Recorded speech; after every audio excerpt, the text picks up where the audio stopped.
When it comes to modifying the content within a cell, there really is something that's really important to understand, and that is cells are layered within themselves. So the first thing I'm going to do is I'm going to click on a cell here. There we go. So I'm just clicking on B5, and we can see B5 here at the top as well. And I'm going to right click on it. When I right click on it, I can actually come down to cell formatting, in other words, format cell. If I click on it, I will get this nice little dialog box that says that the type of character within it, or the type of information within it, can be defined as either general text, and by default, and this is important to you, by default all the cells are general to begin with. And what general means is that there are no decimal places. So if you have a decimal place and there is no content beyond it, such as just 00, then it won't show the 00. It has to have an actual number 1 or greater. So if I look at the ribbon at the top here, I can also see that the number style is general. And that's very important for us to remember. So general is by default. If I click on number, then I can modify the content that goes into it so that it recognizes that there will always be a decimal and there will always be a minimum, and you'll see here I've set it to 2 characters. So this means there will be a decimal and at least 2 numbers after it, and 0 or any other number will be accepted. We can also, if it's in the thousands, put a comma between the thousands by simply checking this box, and you'll see it gives you an example of these as well. Now, what's interesting here is that this is identifying what a negative number would look like. So it can either be red with a dash in front of it, or it can just simply be red. Or it can be black as well. Now, it could be currency, and there are many different currencies that are recognizable. And again, it's showing us the negatives. And in this case, it could be from a variety of different types of currency. So you get to choose which type of, let's say, character you want to identify as a monetary value. We also have accounting here, which is almost the same, but a little different.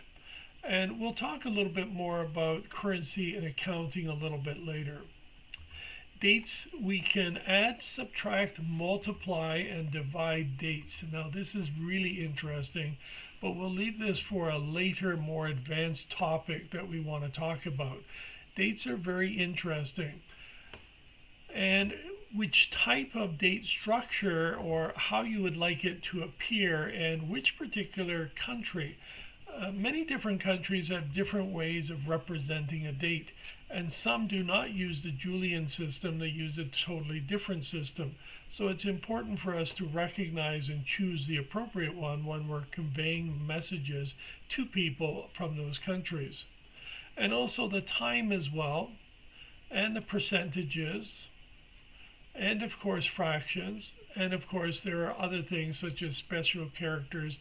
If I wanted to put in a telephone number or a driver's license or something of that nature, I don't want to put in the hyphens or the spaces, and I can design it so it automatically includes that information for me. Okay, so these are customized codes that you can put in yourself. So what's interesting here is these particular cells can have a variety of different formats. But if they have the wrong format, such as, for instance, if I click on the names here, these particular names are text. And therefore, adding and subtracting you can do, but in a slightly different context than you would with numbers. Now, there's one other thing I want to touch upon before I end this video, and that is there are 2 states within a cell. The first state, which we just clicked on and we right-clicked, we have lots of possibilities here. In fact, we can format the cell, and I want you to recognize there are here number, alignment, font, borders, fill, and protection. So there are 6 different tabs that are available when we just simply click on a cell. But this means it's the cell that we're actually formatting. The alternative, of course, is if I were putting an insertion point into the cell, now I'm only dealing not with the cell, but with the content of the cell.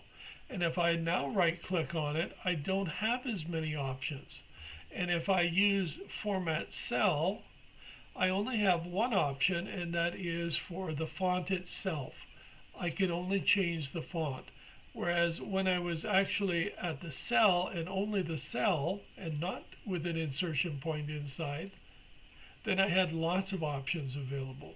So there is this layering within a cell, and it's important to recognize that.